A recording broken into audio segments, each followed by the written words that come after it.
Hello friends, welcome to Dhruti GS academy.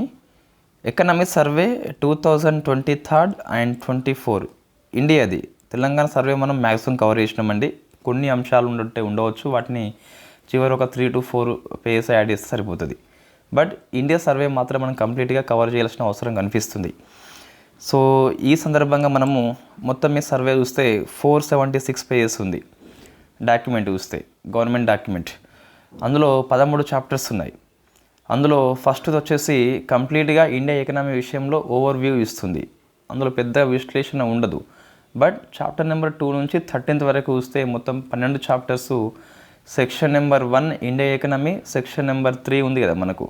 ఈ 100 మార్కుల syllabus ఏదైతే ఉందో ఆ సిలబస్లో పేర్కొన్న అంశము సర్వేలో వచ్చినప్పుడు డెప్త్గా డిస్కస్ చేస్తూ, సిలబస్లో పేర్కొనే అంశం కూడా సర్వేలో ఉంటే ఉండవచ్చు కాక అటువంటి దాన్ని సో ఎంతవరకు అవసరమో అంతవరకు తీసుకుంటూ ఈ 13 చాప్టర్స్ని మనము 13 క్లాసులుగా డివైడ్ చేసి డిస్కస్ చేయడం జరుగుతుంది.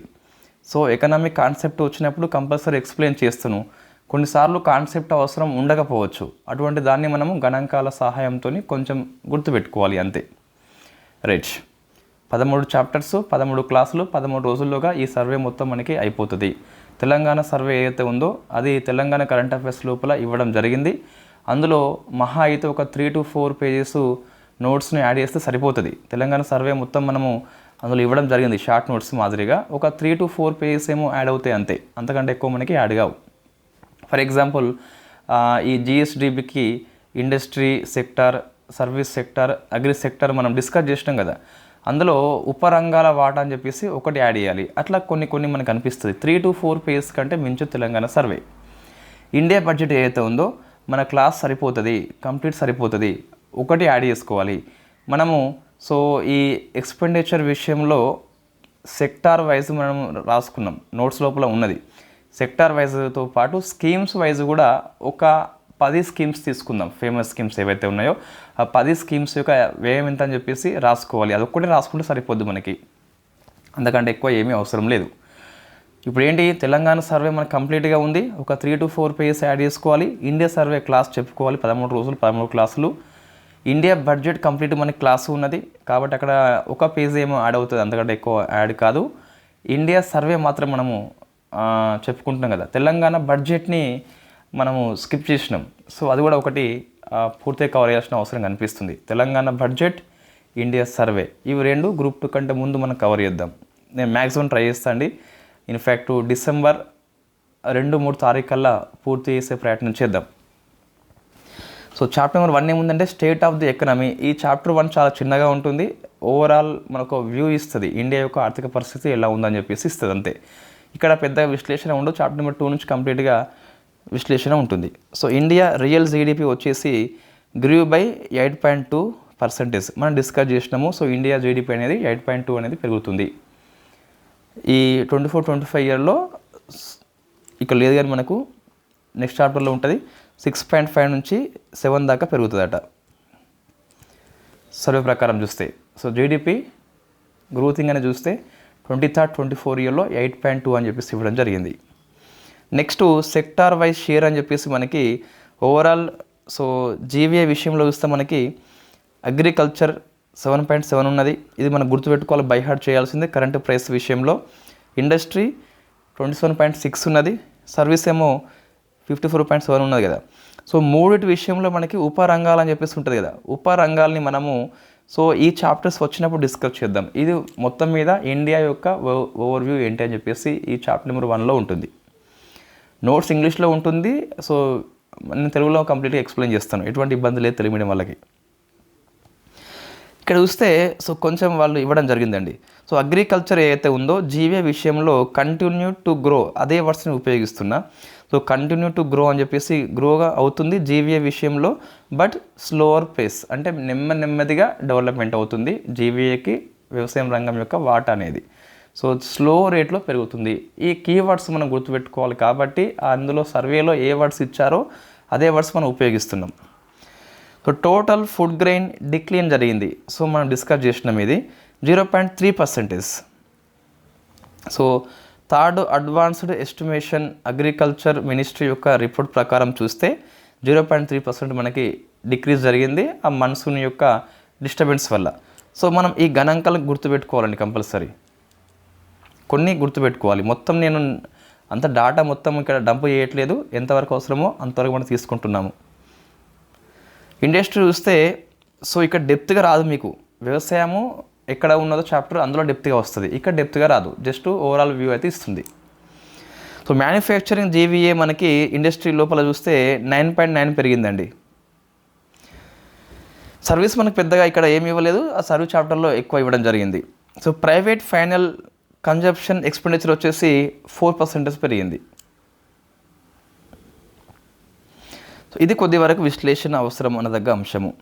సో మనకి ఫిజికల్ డెఫిసిట్ వచ్చేసి డిక్లైన్ జరుగుతుందండి, సో తగ్గుతుందని చెప్పేసి గుర్తుపెట్టుకోవాలి.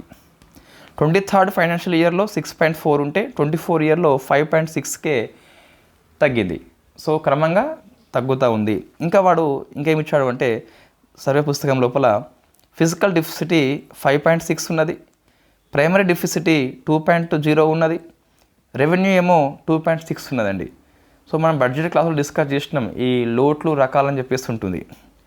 సో రెవెన్యూ డెఫిసిట్ అంటే అర్థమైంది, revenue receipt, revenue expenditure, revenue వ్యయము, రెవెన్యూ ఆదాయం మధ్య తేడా.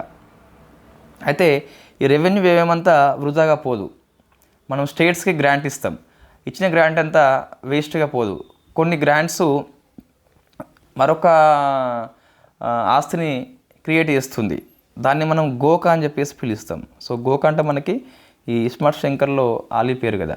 సో ఇది గ్రాంట్ ఆఫ్ క్రియేట్ అసెట్స్, మనం ఇచ్చే గ్రాంట్ని వృధాగా పోకుండా మరికొంత ఆస్తిని క్రియేట్ చేస్తుంది. అటువంటి దాన్ని మనము సో తీసిపడేస్తే వచ్చిందే ఎఫెక్టివ్ రెవెన్యూ డెఫిసిటీ. రెవెన్యూ లోటు అంటే రెవెన్యూ ఆదాయము, రెవెన్యూ వ్యయం మధ్య భేదము. రెవెన్యూ వ్యయంలో అంతా వృధా పోదు, కొద్దిగా క్యాపిటల్ అసెట్స్ని క్రియేట్ చేస్తుంది.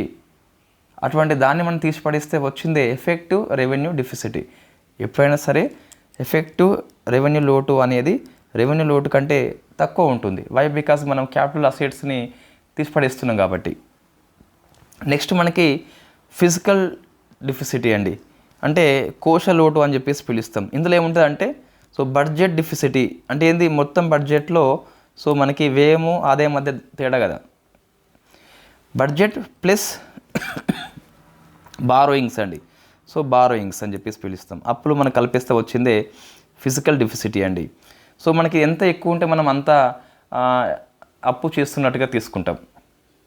అయితే ఇందులో లాస్ట్ ఇయర్ యొక్క అప్పుల ఇంట్రెస్ట్ పేమెంట్స్ ఉంటే ఉండవచ్చు, దాన్ని తీసిపడిస్తే అంటే ఫిజికల్ డెఫిసిటీ నుంచి లాస్ట్ ఇయర్ ఇంట్రెస్ట్ పేమెంట్స్ తీసిపడిస్తే వచ్చిందే మనకు ప్రైమరీ డెఫిసిటీ అండి, అది 2 ఉంటుంది. ఎప్పుడైనా సరే ఫిజికల్ డెఫిసిటీ కంటే ప్రైమరీ డెఫిసిటీ ఎల్లప్పుడూ తక్కువ ఉంటుంది. ఇట్లా మనకి ప్రశ్నలు వస్తున్నాయి కాబట్టి ఒకసారి గణాంకాలతో సహా కొంచెం విశ్లేషణ చేసుకోవాలి, ఏది తక్కువ ఉంటుంది ఏది ఎక్కువ ఉంటుంది అని చెప్పి చూసుకోవాలి. రెవెన్యూ లోటు కంటే ఎఫెక్టివ్ రెవెన్యూ లోటు ఎల్లప్పుడూ తక్కువ ఉంటుంది, ఫిజికల్ కంటే ప్రైమరీ తక్కువ ఉంటుంది. వై? బికాజ్ మనకి లాస్ట్ ఇయర్ ఇంట్రెస్ట్ పేమెంట్స్ కల్పిస్తే వచ్చిందే ఫిజికల్, అది లేకుండా చెప్పిందే ప్రైమరీ అని చెప్పేసి గుర్తుపెట్టుకోవాలి. సో ఈ గణాంకాలు కొద్ది వరకు అవసరము. నెక్స్ట్ రెవెన్యూ రిసిప్ట్ అండి. సో చాప్టర్ నెంబర్ 1లోనే ముందే చెప్తున్నా, అది అన్నీ కలిపి ఉన్నాయి మనకి, ఒక చాప్టర్ అంటే ఇక్కడ ఏమీ లేదు. సో మనకి ఇంక్రీజ్ అవుతుంది రెవెన్యూ రాబడి వచ్చేసి, అంటే ఏమవుతుంది మనకంటే అందులో మళ్ళీ ట్యాక్స్ రెవెన్యూ అయితే చాలా ఇంప్రూవ్మెంట్ అవుతుందట. సో 14.4 అని చెప్పేసి ఇవ్వడం జరిగింది, ఎంత మనకి ఇంక్రీజ్ అని చెప్పేసి. అందులో సో డైరెక్ట్ ట్యాక్స్ వాటి ఏదైతే ఉందో 55%, పరోక్ష పన్ను ఏమో 45, 55 + 45.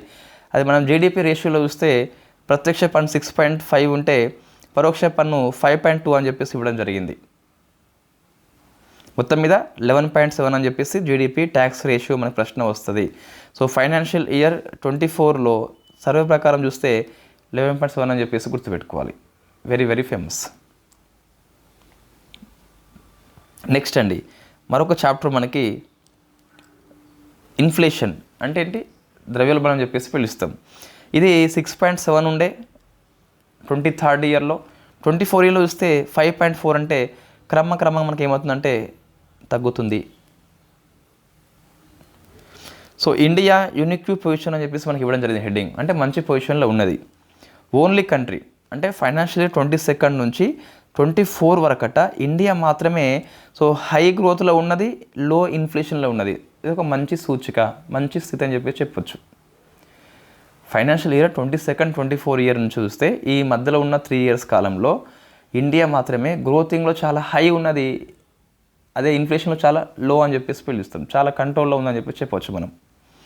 ఒక యూనిక్ పొజిషన్ అండి ఇది. సో మరి కారణం ఏంటి? సర్వేలో ఏమి ఇచ్చారు అంటే ఎందుకు ఇలా కంట్రోల్లో ఉంది అంటే గవర్నమెంట్ మెజర్స్ ఏంటి అంటే ఓపెన్ మార్కెట్ సేల్స్ అని చెప్పేసి కండక్ట్ చేసింది. ఇది ఆర్బీఐ కండక్ట్ చేస్తుంది గవర్నమెంట్ ఆఫ్ ఇండియా తరపున. అంటే మనకి సో సెకండరీ మార్కెట్ లోపల G-Secs అమ్మడం కానీ కొనడం కానీ చేస్తారు. ఇప్పుడు ఇన్ఫ్లేషన్ చాలా హైలో ఉంది కాబట్టి తగ్గివ్వాలంటే ఏంది, మన దగ్గర డబ్బు ఉండద్దు, మన డబ్బులు లాక్కోవాలి కాబట్టి వాళ్ళు G-Secs మనకిస్తారు, డబ్బులు లాక్కుంటారు, అప్పుడు కంట్రోల్లో వస్తుంది ఇన్ఫ్లేషన్. అంటే G-Secని అమ్మేస్తుంది. సో మనకి ఓపెన్ మార్కెట్ లోపల G-Secని అమ్మేయడం వల్ల మన డబ్బు అనేది పీల్చుకోవడం ద్వారా సో మన వస్తువులను కొంటలేము కాబట్టి డిమాండ్ పడిపోతుంది, ఇన్ఫ్లేషన్ కంట్రోల్లో వస్తుంది. సో ఇది ఒక కారణం అండి. సో టైమ్లీ ఇంపోర్ట్స్, వాళ్ళు ఇంపోర్ట్స్ అన్నీ చేయకుండా ఏది అవసరమో అది మాత్రం చేసుకోవడం, దీని కారణం కూడా మనకి సో ఇక్కడ ఇన్ఫ్లేషన్ కంట్రోల్లో ఉండిపోయింది. క్యాడ్ అనేది కంట్రోల్లోకి వచ్చేసి ఇన్ఫ్లేషన్ ఆటోమేటిక్ కంట్రోల్లో ఉండిపోతుంది. ఆర్బీఐ చూస్తే సో పాలసీ రేట్స్ అనేది మే 22 మాసం నుంచి ఫిబ్రవరి 23 మాసం వరకు 250 బేస్ పాయింట్స్ పెంచింది. అనగా సో 0.25 అని చెప్పి 2.50 అని చెప్పేసి పెంచింది. సో మనకి ఇప్పుడు చూస్తే 6.5 ఉంది కదా, సో 4 ఉండేది 22 ఇయర్లో ఇప్పుడు 6.5గా నమోదైంది. అంటే సో గడిచిన ఒక 1.5 ఇయర్లో మనకి చూస్తే సుమారుగా 250 బేస్ పాయింట్స్ అయితే పెంచింది. సో పాలసీ రేట్స్ ఇంక్రీజ్ చేస్తే ఏమవుతుంది, సో ఇప్పుడు ఆర్బీఐ వచ్చేసి రెపో రేట్ని ఇంక్రీజ్ చేసింది. పాలసీ రేట్ మీన్స్ రెపో రేట్ని పెంచినప్పుడు ఏమవుతుంది, ఇది ఒక ఎస్బీఐ బ్యాంక్ అనుకోండి, ఇదేమో ఆర్బీఐ బ్యాంక్ అనుకోండి. సో ఇప్పుడు ఏంది, ఎస్బీఐ అనేది అప్పు చేస్తుంది, ఆర్బీఐ దగ్గర వడ్డీ చెల్లిస్తుంది కదా ఆర్బీఐకి, ఈ ఆర్బీఐ ఏమో దీన్ని పెంచింది. సో అప్పుడు ఎస్బీఐ ఏం చేస్తుంది, నాకు కూడా లోను పెంచుతుంది. లోన్ ఎక్కువ పెంచితే ఏం చేస్తా, బ్యాంక్ ఎక్కువ పెంచితే నేను లోన్ తీసుకురాకుండా నేను ఇన్వెస్ట్మెంట్ చేయకుంటే సో వస్తుత్పత్తి జరిగేది, ఇన్ఫ్యాక్ట్ వస్తువులు అనేది డిమాండ్ పడిపోతుంది, ఇన్ఫ్లేషన్ కంట్రోల్లో వస్తుంది. అంటే ఇప్పుడు ఏంటి, ఆర్బీఐ అనేది రెపో రేట్ని పెంచినప్పుడు ఎస్బీఐ కూడా వడ్డీ రేటు పెంచుతుంది. వడ్డీ రేటు పెంచినప్పుడు ఇన్ఫ్యాక్ట్ నేను అప్పు తీయను కాబట్టి అక్కడ వస్తు ఉత్పత్తి కోసం అని చెప్పేసి నేను ఎంప్లాయ్మెంట్ కల్పించను కాబట్టి, ఎంప్లాయ్మెంట్ లేదు కాబట్టి వాళ్ళు వస్తువులు కొనుక్కోరు కాబట్టి డిమాండ్ పడిపోయి ఇన్ఫ్లేషన్ కంట్రోల్లోకి వస్తుంది. సో కాబట్టి so RBI plus government of India యొక్క మెజర్స్ వల్ల ఇండియా అనేది సో ఇన్ఫ్లేషన్ కంట్రోల్లో పెట్టుకుందని చెప్పి చెప్పొచ్చు. ఇక్కడ మనకి ఇది 5.4 అని చెప్పేసి గుర్తుపెట్టుకోవాలి, 6.7 అని చెప్పేసి గుర్తుపెట్టుకోవాలి, మిగతా అంతా విశ్లేషణ అది. నెక్స్ట్ మరొక చాప్టర్ ఉన్నది, ఇదంతా ఫస్ట్ చాప్టర్లో ఓవర్వ్యూ ఇస్తున్నాడు వాడు. సో విదేశీ రంగం చూస్తే సేఫ్గా ఉంది, మనది సేఫ్లో ఉన్నది. ఈ అన్సర్టెనిటీ మనకి వాతావరణం కనిపిస్తుంది, గ్లోబల్ జియో పాలిటిక్స్ లోపల ఎంత యుద్ధం ఉన్నా కూడా మనది సేఫ్లో ఉండిపోయింది. సర్వీస్ ఎక్స్పోర్ట్స్ చూస్తే మీకు ఫారెన్ ట్రేడ్లో చాలా ఎక్సలెంట్గా ఇవ్వడం జరిగింది సర్వే లోపల. సో అది మనకు అక్కడ విశ్లేషణ చేద్దాం. ఇక్కడ జస్ట్ చూస్తే గిట్ట న్యూ హై అట, ఇదే వర్డ్స్ ఉపయోగించాడు, న్యూ హై అని చెప్పేసి ఉపయోగించాడు. $341 బిలియన్ అండి. సో ఇది హైయెస్ట్ అని చెప్పేసి పిలుస్తాం 24 ఫైనాన్షియల్ ఇయర్లో. నెక్స్ట్ రెమిటెన్సెస్ అంటే ప్రైవేట్ వ్యక్తులు మనకి వేరే దేశాలు ఉన్నప్పుడు మనకి పంపుతారు కదా, ట్రాన్స్ఫర్ చేస్తారు కదా, అది $106.6 ఉందండి. సో ప్రపంచ ఆర్థిక వ్యవస్థ మొత్తం చూస్తే $100 బిలియన్ దాటున్నట్టు ఫస్ట్ కంట్రీ ఇండియా అండి, రికార్డు మనకి క్రియేట్ చేసింది. కాబట్టి ఇది బాగా గుర్తుపెట్టుకోవాలి. సో క్యాడ్ మనకి తగ్గుతూ ఉన్నదండి. 24 ఇయర్లో చూస్తే మనకి కేవలము 0.7 మాత్రం నమోదైంది. 23rd ఇయర్లో 2% నమోదైంది. So what is the CAD మనం డిస్కస్ చేసిన బ్యాలెన్స్ ఆఫ్ పేమెంట్ చాప్టర్ లోపల. సింప్లీ చెప్పాలంటే గూడ్స్ అండ్ సర్వీసెస్ విషయంలో ఇంపోర్ట్స్ ఎక్స్పోర్ట్ మధ్య తేడా అని చెప్పేసి పిలుస్తాం. ఎక్స్టర్నల్ డెబ్ట్ టు జీడిపి రేషియో 18.7 ఉన్నది మనకి ఎండ్ ఆఫ్ మార్చ్ 24 మాసానికి. సో ఎక్స్టర్నల్ డెబ్ట్ అనేది జీడిపి విషయంలో చూస్తే 18.7 అండి, ఇది మనం గుర్తుపెట్టుకో compulsory. Next so financial year లోపల చూస్తే ఎక్స్పోర్ట్స్ మనకంటే మనకు రెండు కలిపితే సో గూడ్స్ సర్వీసెస్ రెండు కలిపితే సో 0.15 అయితే మనకి పెరిగింది. ఇంపోర్ట్స్ ఏమో 4.9 తగ్గింది, కాబట్టి మన క్యాడ్ వచ్చేసి కంట్రోల్లో ఉన్నది. దిగుమతులు తగ్గుతున్నాయి, ఎక్స్పోర్ట్స్ పెరుగుతున్నాయి, కాబట్టి క్యాడ్ కంట్రోల్లోకి వచ్చింది. అయినప్పటికీ మనం బ్యాలెన్స్ ఆఫ్ ట్రేడ్ పేమెంట్ విషయంలో మైనస్లో ఉన్నాం మనం. అయినప్పటికీ గతంతో పోలిస్తే దిగుమతులు తగ్గుతున్నాయి, ఎక్స్పోర్ట్స్ పెరుగుతున్నాయి, గుర్తుపెట్టుకోవాలి. సో నెక్స్ట్ వచ్చేసి ఇంక్లూజివ్, అంటే అందరినీ కలుపుకుపోయే డెవలప్మెంట్. అందులో ఉమెన్ యొక్క లేబర్ పార్టిసిపేట్ రేటు చూస్తే రైజింగ్ అవుతుంది. సో ఎంత అంటే 37% అని చెప్పేసి పిలుస్తాం 22nd, 23rd ఇయర్కి. ఇది గణాంకాలు గుర్తుపెట్టుకోవాలి కంపల్సరీ. నెక్స్ట్ పావర్టీ అనేది తగ్గిపోతుంది. సర్వేలో చూస్తే నీతి ఆయోగ్ డిస్కషన్ పేపర్ అని చెప్పేసి ఉన్నది. దీని ప్రకారము మనకు సో మల్టీ డైమెన్షనల్ పావర్టీ 11.28కి తగ్గింది 22nd, 23rd ఇయర్లో. అంటే సో మనకి చూస్తే పూర్ తగ్గిపోతుంది, ఉమెన్ యొక్క భాగస్వామ్యం అయితే ఇంక్రీజ్ అవుతుంది. ఇదే మనకు ఇంక్లూజివ్ అంటే అన్ని రకాల వాళ్ళని కలుపుకొని పోయే డెవలప్మెంట్ అని చెప్పేసి పిలుస్తాం. సో ఇదండి మనకి చాప్టర్ 1లో గణాంకాలే ఉన్నాయి. సో చాప్టర్ 1 అంటే ఏంటి అంటే ఇండియాలో జీడిపి ఎలా ఉంది, వివిధ రంగాల వాటా ఎలా ఉంది, విదేశీ వాణిజ్యం ఎలా ఉంది, అందరినీ కలుపుకునే తత్వం ఎలా ఉన్నది, ద్రవ్యోల్బణం ఎలా ఉందని చెప్పేసి ఒక ఓవర్ వ్యూ ఇస్తున్నాడు అంతే. మన పేపర్ 2 నుంచి చూస్తే కంప్లీట్గా చాప్టర్ వైజ్ కనిపిస్తుంది. సో మీకు చాప్టర్ 1లో ఇంతకంటే ఎక్కువ అవసరం లేదండి. మొత్తం మీద 30 pages ఏమున్నది, ఎంత తిరిగి తిప్పి కొడితే ఇదే మాట్లాడండి మొత్తం మీద. సో మనం ఇది కొద్ది వరకు ఫోకస్ చేయండి. సో ఎందుకు క్యాడ్ కంట్రోల్లో ఉన్నది, ఎందుకు ఇన్ఫ్లేషన్ కంట్రోల్లో ఉన్నది, ప్రశ్నలు వస్తాయి మనకి. సో ఇండియాలో మనకి క్యాడ్ వచ్చేసి చూస్తే రానా తగ్గిపోతుంది. కారణం ఏంటి అంటే ఇంపోర్ట్స్ మనకి డిక్లైన్ అవుతున్నాయి, ఎక్స్పోర్ట్స్ వచ్చేసి ఇంక్రీజ్ అవుతున్నాయి. ఇండియాలో యొక్క ద్రవ్యోల్బణం కంట్రోల్లో ఉన్నది. గవర్నమెంట్ చర్య ఏంటి అంటే టైమ్లీ ఇంపోర్ట్స్ చేసుకున్నది, తర్వాత ఓపెన్ మార్కెట్ సేల్ ద్వారా G6ని అమ్మేసింది. ఆర్బీఐ యొక్క మెజర్స్ ఏంటి అంటే రెపో రేట్ని హైక్ చేసింది, పెంచింది. అప్పుడు ఏం చేస్తాం, SBI కూడా వడ్డీ రేట్లు పెంచుతుంది. మనం అప్పుకు తీసుకురాం కాబట్టి, మనం పెట్టుబడి పెట్టాం కాబట్టి ఎంప్లాయ్మెంట్ అనేది కల్పించదు, కాబట్టి వాళ్ళు కొనుక్కోరు, కాబట్టి డిమాండ్ పడిపోయి రేట్ దిగి వస్తుంది. సో ఇండియా యొక్క వ్యవసాయ రంగ వాటా జీవీ లోపల ఎలా ఉందంటే సో స్లోలీ పెరుగుతుంది. Yes it is increase but very slow level, slow pace అని చెప్పేసి పిలుస్తాం. సో అవే వర్డ్స్ ఉపయోగించండి. గడిచిన 3 ఏళ్ల కాలంలో చూస్తే ప్రపంచం మొత్తం లోపల ఇండియా మాత్రమే సో హై రేట్ మెయింటైన్ చేస్తుంది గ్రోత్ లోపల, ఇన్ఫ్లేషన్లో లో మెయింటైన్ చేస్తుంది, ఓన్లీ కంట్రీ అని చెప్పేసి పిలుస్తాం. సో ఇట్లా మనకి చదువుకోవాలండి. Okay right, thank you very much. రేపు మనము చాప్టర్ నెంబర్ 2 అని చెప్పేసి డిస్కస్ చేద్దాం.